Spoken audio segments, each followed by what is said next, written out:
1971 সালে আপনি কি করছিলেন, কোথায় ছিলেন, কাদের পক্ষে কাজ করছিলেন, এটা জিজ্ঞেস করবেন।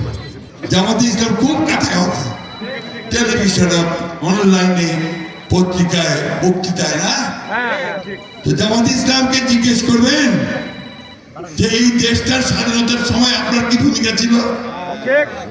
1971 সালে আপনি কি করছিলেন, কোথায় ছিলেন, কাদের পক্ষে কাজ করছিলেন, এটা জিজ্ঞেস করবেন।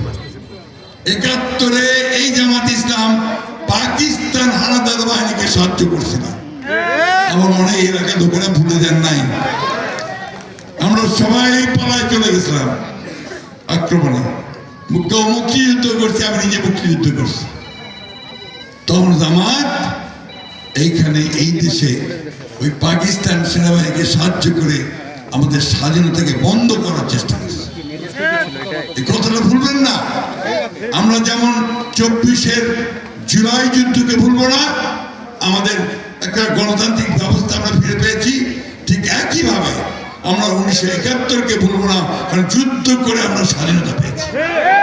সেখানেই হিন্দু, মুসলমান, বৌদ্ধ, খ্রিস্টান আমরা একজোট হয়ে যুদ্ধ করছিলাম।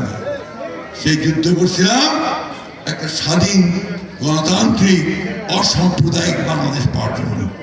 সেই জিনিসটা সামনে রেখে আসেন আমরা সামনের দিনে তারেক রহমানের নেতৃত্বে দানের শীষে ভোট দিয়ে বিএনপি সরকার গঠন করতে সাহায্য করি, দেশকে উন্নত করার চেষ্টা করি।